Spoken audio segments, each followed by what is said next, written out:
So for everyone who's joined us thus far, there is a tip sheet available, a handout. So if you scroll up, if you can see the meeting chat, if you scroll up right to the beginning of the meeting chat, there is a handout that Kavita has kindly provided you with, so you can have a look and see. Okay, we'll get started in about a minute or so. Just wait for a few more people to join us. It's good to see so many people here.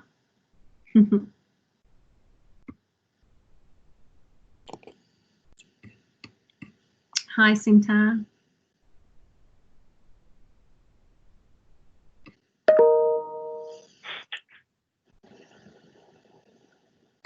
Okay, I wonder if it's time to get started. What do you think, Kavita? I'm up for it.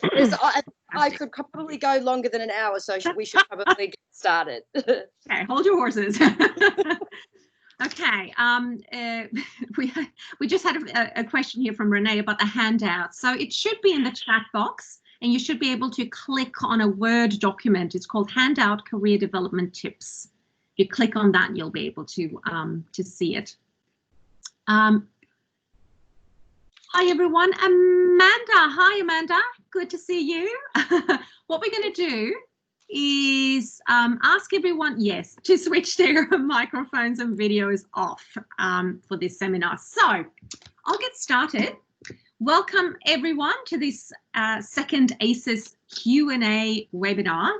And before we get started, I just have a few housekeeping issues that we need to attend to. First of all, if you can just keep your microphones and videos off during this session so that we don't interrupt our guest, Kavita, when she's speaking. But I do want to highlight that this is an interactive forum. It's an interactive session, so we want your questions. And you can pose a question via the chat. So just type your question into the chat and I'll do my best to weave that into the conversation. Another point that I just want to highlight is that this session is being recorded. So make sure that your questions that you pose are not too personal, okay? So welcome everyone. This time we have Kavita Raj with us. Kavita is one of our ACES mentors, and you would have seen Kavita. She's quite active on our ACES Facebook site, so you would have seen her name floating past and giving comments and tips and stuff like that. So Kavita, I'll tell you a little bit about Kavita. I'm going to try and not make you blush, Kavita, okay? All right. So Kavita graduated last year. She did a double degree with psych. She spent part of her studies overseas as an international student in the UK, in Leeds. And she graduated with a GPA of 6.9. She's a hard worker. And I had a look through my records to see when did I meet Kavita for the first time. And I met Kavita back in 2014. She was a first-year student in a first-year course that I was convening. This was homicide. And as you know, homicide is a really big class, right? It has lots and lots of students. But Kavita stood out because she came every week. I think you sat in the same spot every week, Kavita. She came prepared. She raised her hand. She asked questions. You were engaged, Kavita. So she stood out. Kavita stood out even in a class of however many, 300 students. She stood out, and we talked about this in our previous ACES webinar about contacting your lecturers and making sure that the lecturer knows who you are. Today I know Kavita in a different way. Kavita is my honours student. And I'm hoping we're going to have some time today in this session to talk a little bit about Kavita's honours project, because it is super interesting. But today, what are we doing today? We're not going to talk about Kavita's academic achievements per se. We're going to talk about all of those extra little bits and pieces that Kavita did outside of her studies to build her CV and develop professionally. So I've seen Kavita's CV, and it is long, but it's all relevant stuff, right? You have professional work experience on there. You have awards, you have achievements, sponsorships, internships, professional memberships, and things like that. So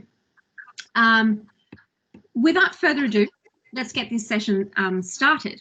So, Kavita, I want to talk first of all about your motivation. So we all know that in today's society, it's not enough to just get a degree, right? Employers expect so much more, and they expect undergraduate students to come out and actually have, relevant experience.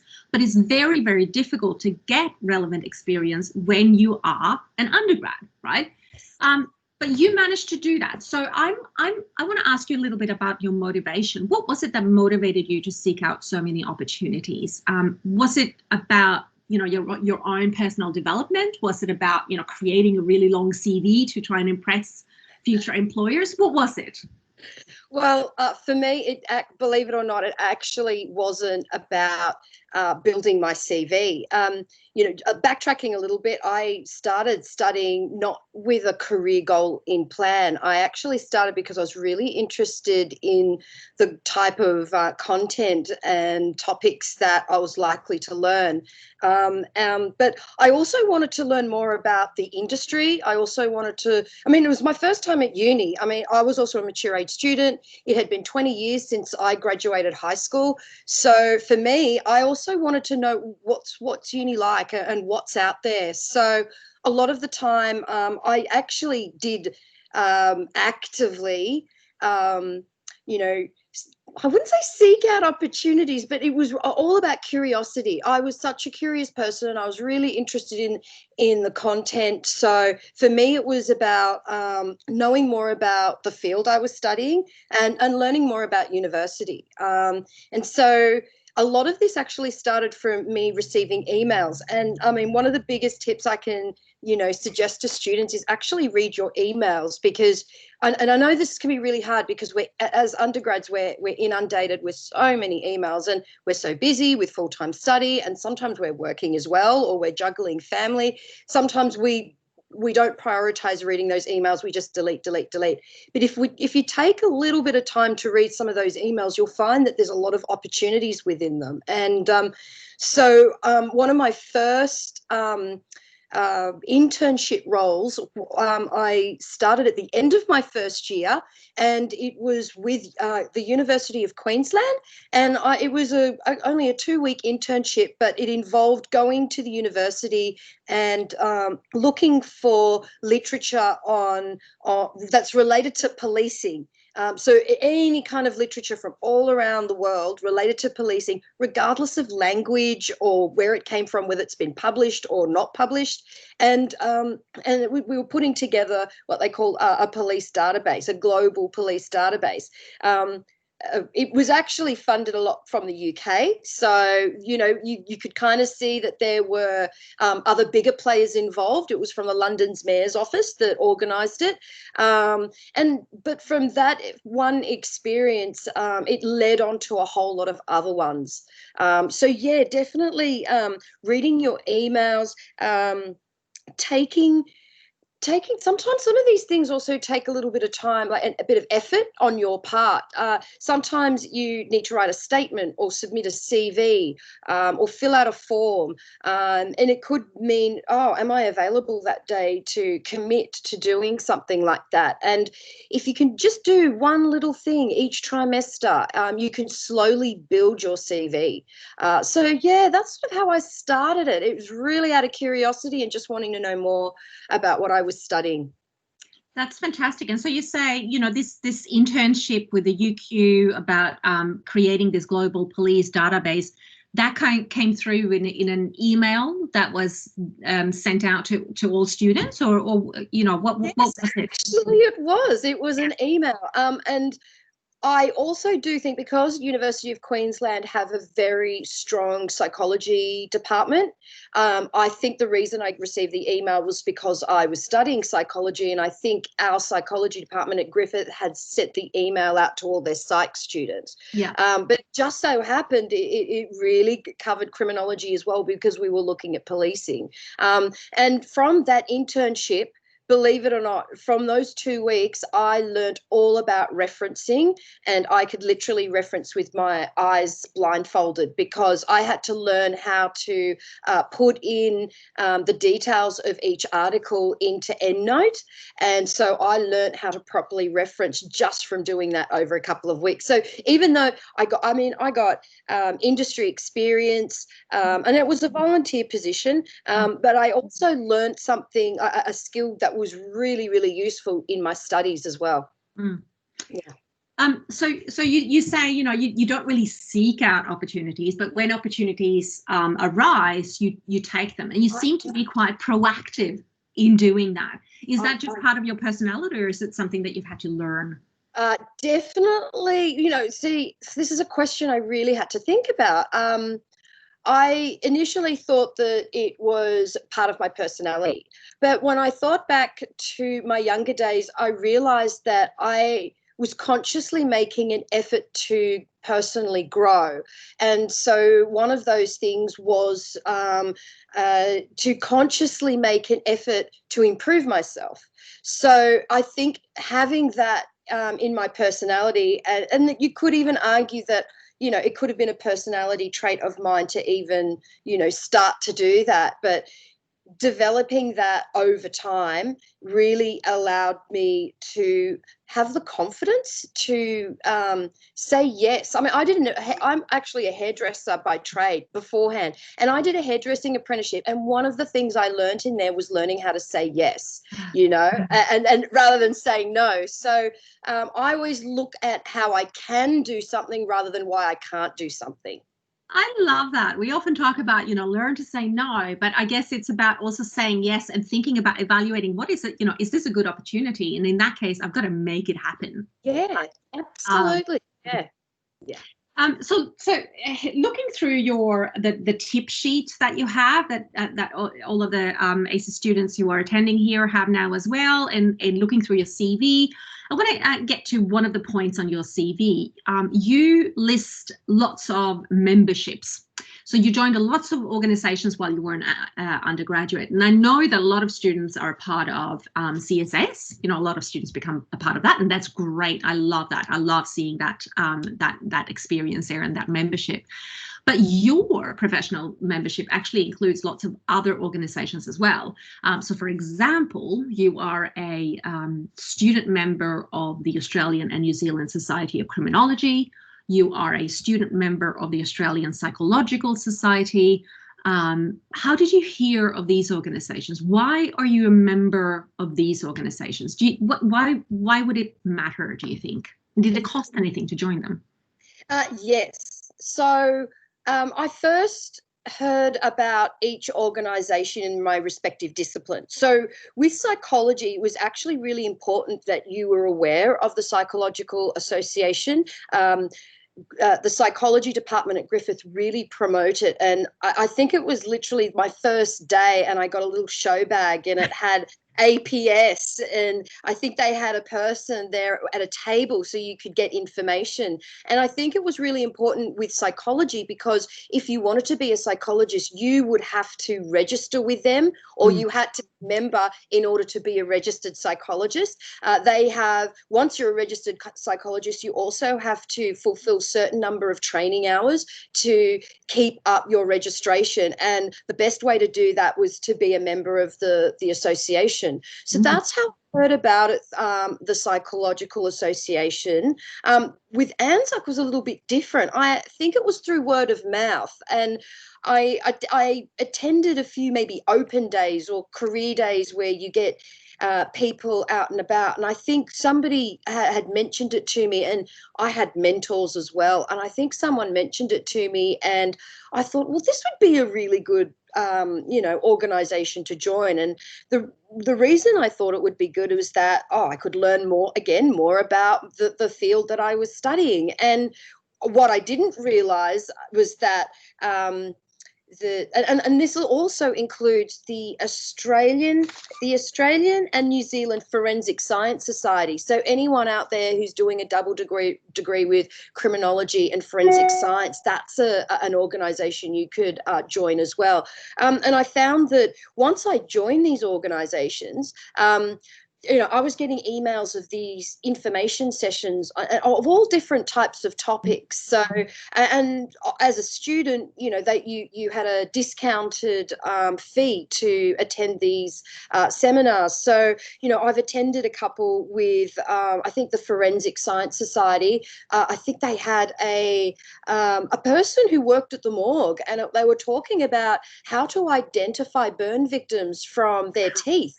And this particular person, I think, worked with the Bali bombing. So they were really, really experienced in this particular field. And I don't know if anyone in forensic science would be aware, but Australia was really at the forefront of, and it sounds really morbid, but of identifying bodies of burn victims, because they're very, very difficult to identify.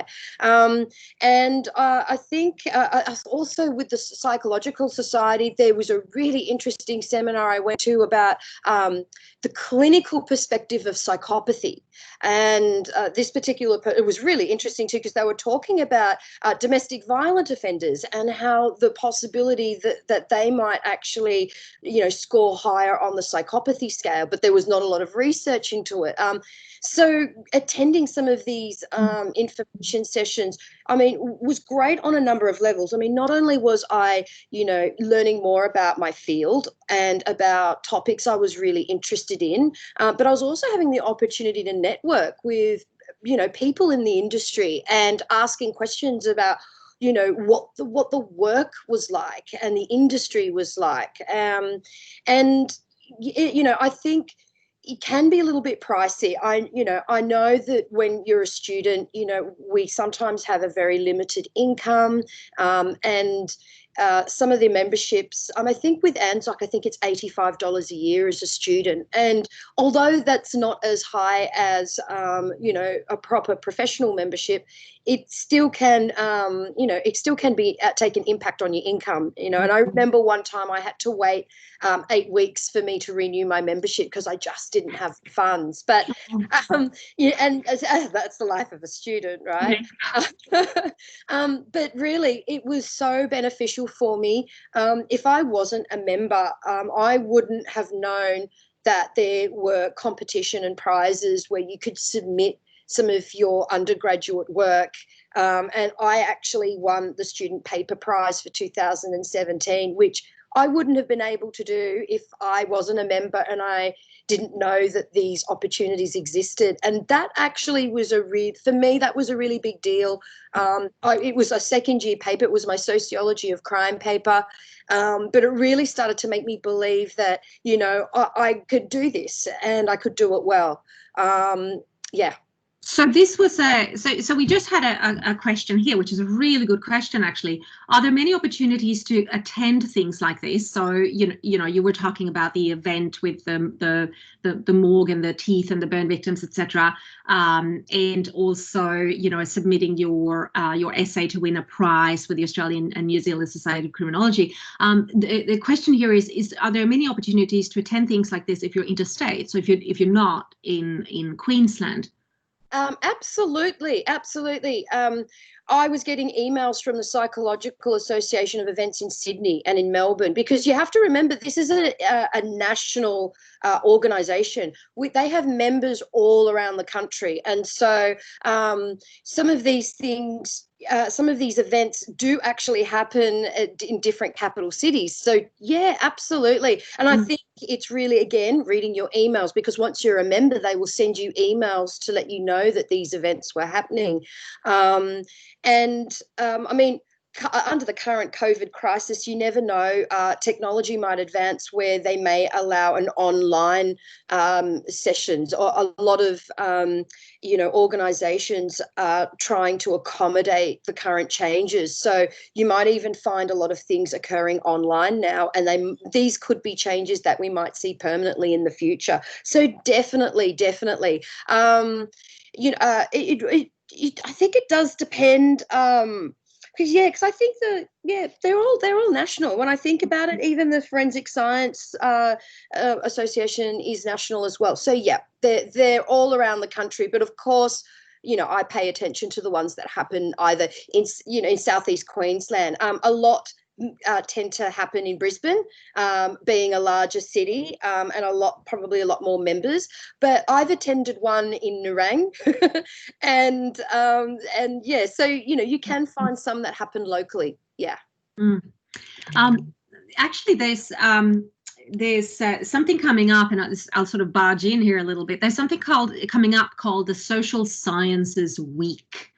And it's where a lot of organizations actually come together and host seminars and workshops, etc. It was supposed to be face-to-face workshops and seminars, but they've changed all of that. So everything will now be, or most of the things will be online. So that's something that we're going to be posting out to ACES students, because there might be opportunities for you to become involved with that. So that's something that's happening in September. It'll be sort of online seminars, etc. And could I just add to that as well? Conferences. If you ever have an opportunity to go to a conference, do. I've been to a couple myself. And if it ties in with Griffith, you could even get sponsorship to attend ones that happen interstate. So even those people who may be online students studying from Sydney or Melbourne, and there is an industry-related conference occurring, talk to the School of Criminology about getting a sponsorship, or how to connect to getting extra funding to attend, or anyone here who wants to fly over. I think there's a small amount that might be available for you to help assist you. So definitely worth it. The networking and the information, because you find out what's actually going on right now in each field. And that's what's really, really important and really good about attending these conferences. Sometimes you read an article, a journal article, and it was published 10 years ago. But going to a conference, you can see what's happening right now. Yeah. Great. I want to talk about something in particular that you have on your CV, and you call it engagement. And underneath that, so that's your heading, engagement. And then underneath that, you have things like Griffith Mate and Griffith Student Leadership Program. What does engagement mean? And why do you have that on your CV? And why might that be important to a future employer? Yeah. To me, engagement really means, in this context, is being involved in your community. And I think as students, entering university, we realize we're entering, a new community, and, of all different ages, from those who've just left school to people doing their PhDs, and academics who've been there for years. So I think, engagement is really, really important. And funnily enough, because when you mentioned that as well, I was wondering, now, why did I label it Griffith Engagement? And I actually think it was a suggestion given to me by, I think, Griffith Honours College, or the Industry Mentoring Program, which I'm sure we'll talk about a little bit later. But they really said, oh, you can put this under Griffith Engagement. And these roles, I think they're really, really important for a number of reasons. Well, for me, for a number of reasons. One, they really align with my values. I think it's important to support students in succeeding and achieving, and especially students who are disadvantaged. I think we all know in criminology, we read the research of disadvantaged members of society. And for me, it was really, really important that, I've got a lot of information that I've learnt and gathered, and it's kind of useless if I don't share it. So for me, it was really important to get out there and pass that information on and give it to others, and lift other people up. So that was one of my motivations to do it. Another thing was to build my networks. I can meet people. I mean, from a lot of my positions, I've met so many other Griffith staff members and other Griffith students studying other disciplines. And, sometimes it's really interesting, talking to someone doing biomedicine and something that they're learning. And, I also think that, some of the skills that you learn from participating in a lot of these programs really can round you off and make you more employable in the long term. Especially when you're young, you've just left school, maybe you don't have a lot of work experience.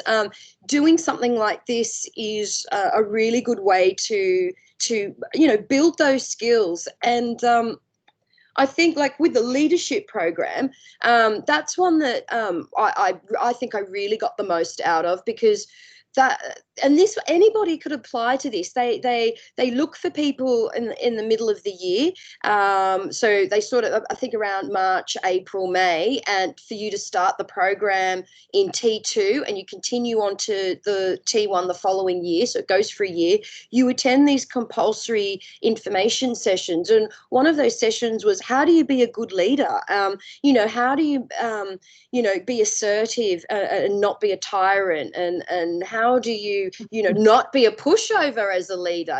These are fine lines to navigate in these positions. And so I had the opportunity to learn a little bit more about how to do that. And then I had the opportunity to implement them in the Griffith community. And I think they're really invaluable. And I recommend them for anyone. One more thing, though, some of these roles are voluntary, like Griffith Mate and the leadership program. Mm-hmm. However, I also did, I'm also a mentor trainer. So I train the students to become mentors at the start of the year when they're mentoring their first year students. I help run the training programs for that. And, the skill that I particularly learned in that I've got a lot of life experience, but the one thing I never really had was public speaking. And I had no idea when I started this job what the job involved. And I remember my first day, I was like, what? I'm actually standing up here in a group of 30 students and I'm talking to them for 5 hours. What? Like, I really was shocked and really nervous. And, over the years, I've managed to hone my public speaking skills really well because of it. And I learned how to engage people, to keep their attention, how to keep to time limits, because when you're running presentation or workshops, you have a time limit you often have to adhere to, and you have to tick the boxes of making sure that you've covered all the content appropriately. And these are skills that I probably wouldn't have gotten if I was doing a retail job. And also, if they're on campus, they can really work in with your timetable. If you've got a class, you can organise a session straight after class, and you're not actually travelling anywhere. You're just walking 5 or 10 minutes to the next room. And I think that really, really, it really suited my lifestyle. I didn't have to travel too far for work. It was really convenient. I could work it around study as well, because I also didn't want my studies to be affected by all these roles. And I also just have to add here, even though it looks like, oh my God, she's so busy, she's done this and this and this, I actually did, scatter some of these positions out over my study period of 4 years. Well, actually, 5.5, because that's how long it took me to complete my undergrad. But yeah, I spread it out, so it didn't feel like that. I was constantly overworked and stressed. So, and that really, really helps. So, each trimester I just try and do something. Yeah. That sounds great, because listening to you now, I'm sort of thinking, oh my gosh, how did she squeeze everything in? And I always feel, oh, there's so much. But I think that's a really good point that you're making, is that there might be something that you can do every trimester that will then build up. So all of this built up over 5.5 years for you. Yes. And now when you're talking about it, it sounds as though you've done so much, and you have done so much, but you didn't do it all in one go. That's right. I think that's important to remember. Yeah. Celia, thank you. Celia has posted some links, first of all, to the student leadership program that you were talking about, Kavita, and the student mentoring, and also Unitemps, which is yes. Do you want to talk a little bit about Unitemps? Yeah, look, I was really lucky to get to know the program or this organisation when it first started, because back in 2015, when I became a uni skills leader, we had to sort of link in with Unitemps in order to get our pay sorted. And I had no idea what Unitemps was. And Justin, pardon me, who is in charge of Unitemps. He's based on the Nathan campus, but he comes to the Gold Coast quite regularly. And and I know we're not on campus at the moment, but when we are, you'll find the Unitemps office in student admin at G33. And I think you'll find it on the Nathan campus within the library. And this, I mean, I only found out, a few months down the track that it was like an employment organisation. So they were like the middleman who connected people looking for employees with the students who were looking for work. So, and also, Justin and Unitemps also sometimes were looking for people to do work on campus. So sometimes that meant, Justin would come up and go, oh, we've got a position in Griffith International in administration. It's only for a few weeks. Would you like to do it? I'm like, great, yeah, I am interested. And yep, just send me your CV, and off I would go. And I met, and the reason he sort of knows me now is because we met when he first started with the organisation in 2015 at the same time I did. And I think, and I think also my work ethic might have also preceded me as well, or he watched how I conducted myself professionally within the roles that I performed, and he learnt that I was reliable and committed, and we were just things he was looking for, and so you could go onto the Unitemps website and you can find other jobs that are available at Griffith as well, but even if you get to know the Unitemps staff, if they know your face and they know your name and they know you're keen, they may call you up saying, hey, we've got positions here, are you interested? And that's a great thing. So a few of my positions actually came from that. Or I remember I did one when I was a UniKey. UniKey is very much like Uni Skills, where I meet with students once a week for an hour and help build their academic skills, such as referencing or exam preparation. But my UniKey leader actually recommended me to disability support. And for a few years there, I was actually supporting a few of the disability students. And that was really from word of mouth. That was from my supervisor recommending me for a role. So you never know who you can meet and who might recommend you on for other positions. So you're absolutely right. You never know the people that you cross paths with. You don't know when you're going to cross paths with them again. So if you get to know somebody and you're really putting your best foot forward, you never know what opportunities might crop up later on, and they'll have you in mind. Another program that I wanted to ask you about is the Mentor Industry program. You've been quite involved with that. Can you tell us a bit about it? Yeah, and again, this is one of those positions or programs I participated in due to an email I received. I think they do it every trimester. They send out these emails, and it involves you have to sign up to do the program, and then what they do they link you with a professional in the industry of your choice. So obviously with Griffith covering so many different disciplines, you've got people who are nursing students, you've got IT students, you've got engineering students, you've got criminology students, psychology students. So I think I did it in 2016, and I linked up with a psychologist, and you meet with them for 1 hour a week, hopefully every week, but it could be every 2 weeks depending on your timetable and schedule. And it's your opportunity to ask any questions about the industry. And I don't know if anyone has had the time to have a quick peruse of the tip sheet, but you'll see there we've got informational interviews, and it's a little bit like that. So you could, any questions you might have about the type of work they do, how did they get there, what's their qualification, what's their pathway, what advice can they give you, CV tips, interview tips, anything at all. And usually Griffith has a whole list of people you can choose from that you can connect with, but I had a friend who was really interested in intelligence and realized that they didn't have any federal intelligence officers on their list in the mentoring program. And so through LinkedIn, she actually approached someone who ended up becoming her mentor. Wow. And the friendship, the connection has lasted longer than the internship. So there's a lot of flexibility around this program. And there's no limit to how many times you can do it. You can do it every trimester if you'd like. So and you can use it as well to eliminate jobs from your list. Now that sounds really, really odd, but I linked in with a psychologist, but from meeting with him and looking at his work environment and what it entailed, which was sitting in a room with 4 walls, talking to, one person after another all day for hours, I just thought, I don't think I could do this. I don't think the job is for me.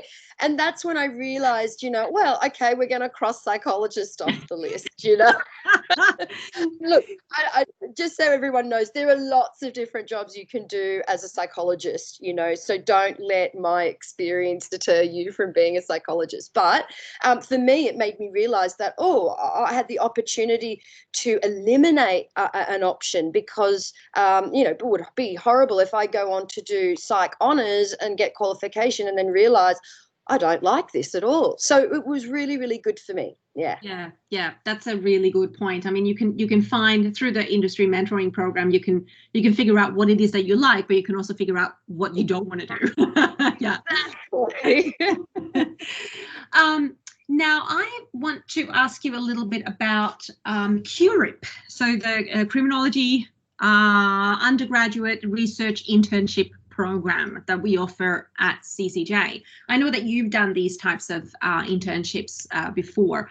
What tips would you have for students who are thinking of applying for CURIP? Because there's only a limited number of roles, right? Yeah. Look, you know what? Even though I don't do the CURIP internships anymore, whenever the email comes out every trimester, I always have a look at what the internships involve, because it also gives you an idea of what research is going on out there and what our criminology academics are looking at and studying and the data sets that are out there. So yeah, even if you think, maybe I'm not ready for it, do have a look at what those internships involve. Some of them involve, I think, like institutional abuse. I think I read one where you had to read through case files of institutional abuse and do some coding. And some of the ones I've done, my first one actually was with Dr. Porter, and it was on police recruits' attitudes towards ethnicity.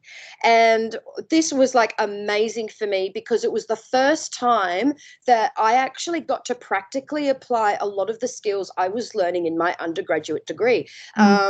Psychology, we do a lot of statistics. I mean, and of course in criminology, we're doing a lot of research for our essays. But this was an opportunity for me to combine those skills and utilize it in a practical sense in the real world, because this was data that we obtained from QPS, and so it's all real, it's industry related.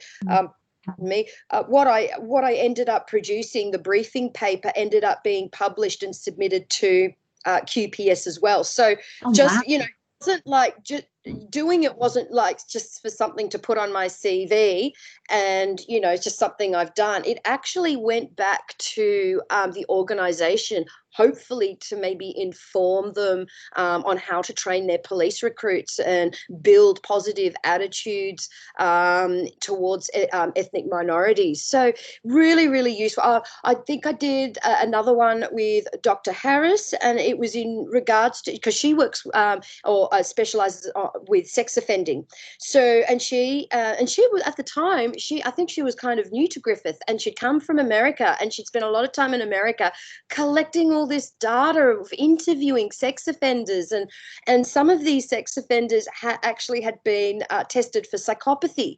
So we were looking at whether psychopathy aged out and whether it influenced sex offending, and I found that really, really interesting too. And it was a really good way for me to get to know a bit more about a field that I was really interested in, because obviously I was considering honours. So I was really looking at what area did I want to study or work in. And also, it's a really great way to get to know your supervisors or a potential supervisor. You get to meet the academic, you learn what they learn, and you can gauge whether you get along with them and whether they could be a really good potential supervisor for honours. So there were a number of reasons why I did that. And some of the tips that I can give students for sure would be to pay attention to the prerequisites and make sure that you're eligible to do that particular internship.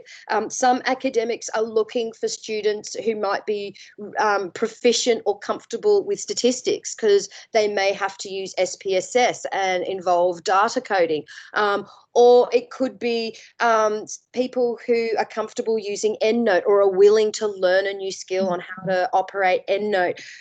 It could be based on your GPA, and also some of them might require a written statement or a submission of a written piece of work, possibly like an essay or an assessment that you've done.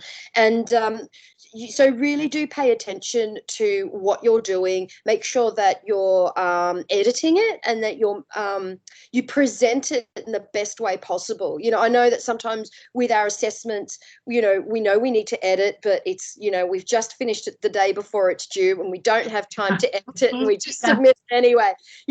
It's really worthwhile to make that little bit of effort to, make sure that your application is error-free. I also, and I know we were talking about careers and employment services at Griffith. I sound like such a nerd, but I actually went to the careers and employment office for them to help me with my CURIP statement. And I did. The first time, the first time I did it. I didn't do it the second time, but definitely the first time.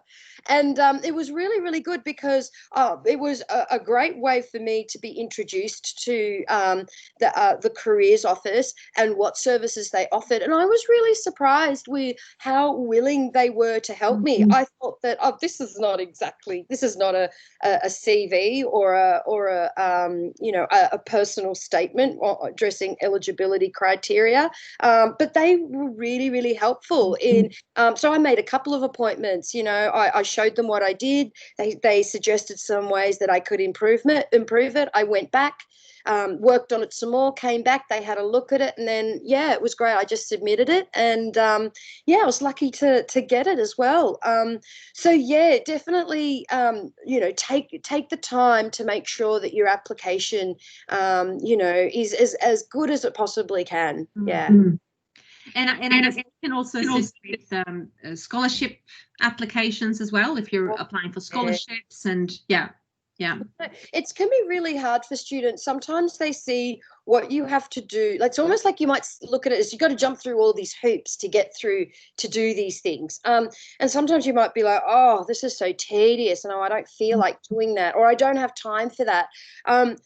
Sometimes it is worth making the effort, not just for to get the outcome, but the practice that's involved in writing some of these things and these applications are so useful when you have to apply for jobs once you graduate. I'm really grateful for some of that, because now I know now that my CV shouldn't be more than 3 pages long, which is really difficult. You've got to select what you're going to put on your CV according to each position you're going for. Little things like that you pick up along the way that are really, really useful in the long term. Do we have any questions from the audience? Have you had a chance to read through the tip sheet? Anything you're wondering about? Anything you want to ask Kavita about her experiences, what she's done, any tips about anything, or any personal comments as well? Kavita just mentioned that you knew for quite a long time that you wanted to continue and do an honours, or was that something you realised towards the end of your degree? Yeah, I kind of, well, see, I didn't even realize I was going to do so well at uni. That was a really, really big surprise for me. And when I realized that, I realized there's the potential to go on for further study. And especially as in psychology, if you want to be a psychologist, you have to do honors. It's highly competitive to get into. So initially it was, I'm going to do my honors in psychology. But then as time went on, I realized that psychology wasn't going to be able to provide me with what I was interested in and what I wanted. So I started to look towards criminology, because and I also started falling more and more in love with criminology and the content and what was involved there. So it flipped from doing honours in psych to doing honours in criminology. So in that sense, I kind of knew that I was going to do it. But also when I graduated, and I don't want to scare any of the students out there, but considering all the things I've done and all the stuff I had on my CV, I was still finding it hard to get work when I graduated, and also under the current COVID climate, we might see more difficulty in getting hired in the positions that we're interested in. There's going to be much more competition out there. So doing honours was a way for me to become more competitive. And if everybody thinks about it, how many people are in doing criminology who are graduating with you? And then, that's could be hundreds, at least a couple of hundred. But then you go on to think about all the other students in other universities who are getting similar degrees. You're effectively competing with all these people to look for work. And one way to stand out of the crowd is to do your honours. And there's a lot of respect within the industry if you go on to do your honours, because it's self-initiated research. So it's all up to you to do it, and you learn how to manage your project, and you learn research skills. And in the long term, you can actually get, higher pay for having a higher qualification like that. So it actually work in your benefit. I don't know if anyone here is familiar with Lucy. I think it's Lucy Farrell. She went on to do a graduate program at the Australian Federal Police. I met Lucy when as a uni skills leader, because she was actually my supervisor. She was my boss, but she just also so happened to be doing honours at the time. And she was telling me how she applied for the AFP in her final undergrad year, and she didn't get in. So she went on to do honours in criminology, and then she applied that same year to do the graduate program with the AFP the following year, and she got in, and she got into the graduate program under the intelligence department of the Federal Police. So, some of these qualifications could be so beneficial into actually getting your foot in the door and putting your CV on the top of the pile. So we had a question here about if you're studying from overseas, is it possible to have the same sort of opportunities when you're studying from overseas? And I'm just going to add in a little bit here that these types of opportunities not exactly these opportunities, but these types of opportunities are available everywhere. You know, so if you live in the US, for example, there's the American Society of Criminology that you can join. There are, you know, professional workshops that they hold in various areas of the country. Same with the European Society of Criminology. So I think maybe, Kavita, what you've really highlighted is that you need to have kind of that yes attitude, you know, that sort of like how to say yes to something when an opportunity arises, and also I guess a bit of curiosity to you know, want to seek out these new opportunities that can actually be quite scary, like you were saying with public speaking and things like that. They can actually be a bit scary, but you learn a lot from them. And I'm going to quote Oprah here, which is really daggy. But, you know, I think she says something like success equals preparation, meeting, opportunity. And, you know, a lot of the things I've done at the time, I was just doing it for fun. I had no idea where it was going to take me or if it was going to be useful at all. But what I've begun to realize in hindsight is a lot of the things that I've done actually set me up for other opportunities. So I upskilled and I got a little bit, you know, I got a little bit more experience, and that allowed, you know, another door to open for me to do something else. So doing something like Curep and some of these research opportunities opened the door for me to get research work with the University of Queensland. So I do some research work with them on the sides, and I get paid for it, which is fantastic. So you never know where these doors can open, and how that can prepare you for that moment when that opportunity comes across your doorstep. And you can embrace it. We had a question here about professional practice. When did you do your professional practice? I didn't do professional practice. Okay. There is a reason for it, because and you'll see that in my tip sheet where I've emphasized some of the differences between students who do the single degree program and those who do double degree programs. With double degree programs, you know, you're effectively doing 2 degrees in 4 years as opposed to 1 in 3. Now that means that a lot of your you don't have as many electives, and a lot of your courses are spent doing the core courses in your other degree so that you can that degree. But that means sometimes, you know, you may not have the opportunity to do some of the other electives. So unfortunately I didn't get to do those 2 courses, the T1 and the T2 course. And I guess you also spent because you spent what, half a year or a year in Leeds? Half a year in Leeds. Half a year in Leeds. And so, you know, you would have grabbed some of your electives for that as well. Yes, I was saving it. Yes, and that's in the tip sheet as well. I really advise students who are doing a double degree, if they want to study overseas, to plan their courses carefully and to save free electives to studying overseas, so that, you know, they don't have to try and match up the course content, because, you know, you have to tick all the attributes to get that get the qualification of that course, and you want to make sure that they're equal. And so, for example, in psychology, you know, the level of knowledge in biological psychology might be higher in Australia than, say, in I don't know, Austria. So so it's very worth saving some of those courses, or planning it in particular. And let's hope we get through this COVID crisis relatively quickly, so that people can actually start planning their potential international studies as well. I mean, you could hopefully the end of next year, you know, T2 next year, you know, maybe even T1 next year.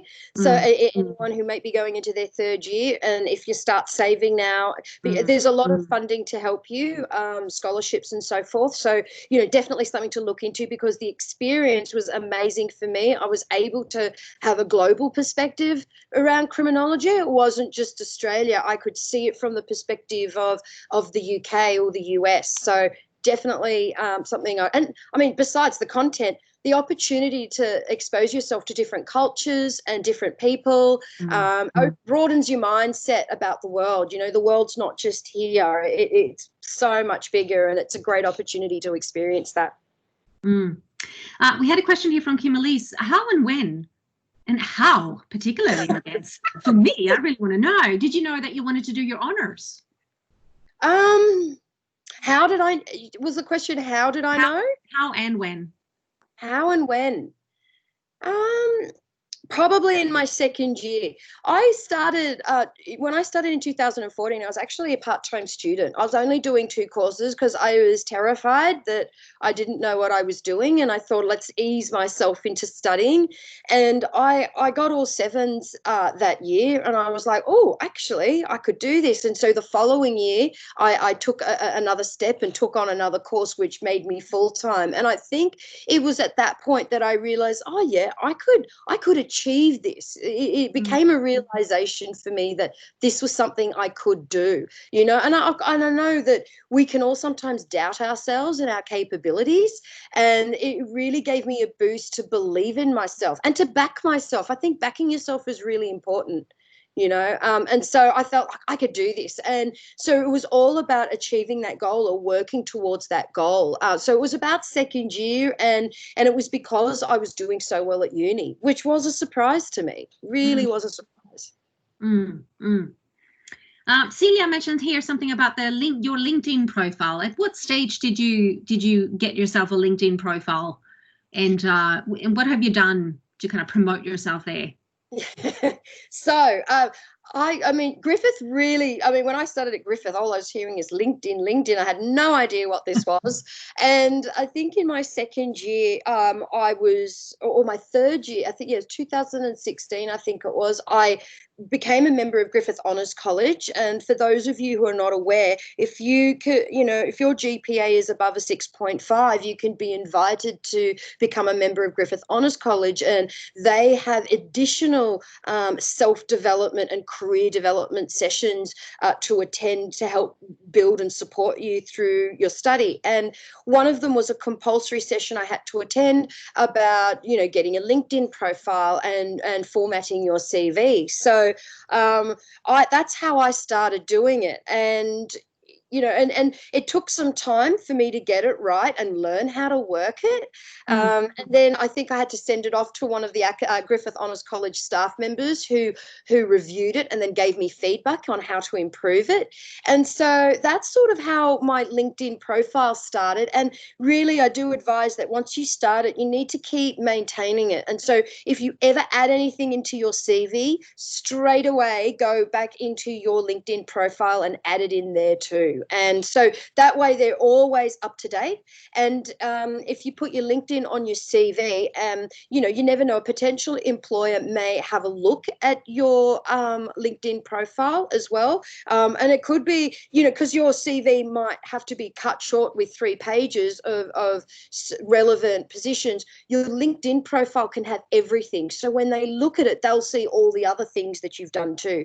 I wish I was more active on LinkedIn. Partly it's time, but you know, because I'd really like to, I do read whenever I have the opportunity, and I get emails about LinkedIn and what's going on my feed. I do go in and have a look at it and have a read, but I could be more active in there. I don't know about, for me personally, I've never had anyone say, do you want, you know, here's a job, do you want it?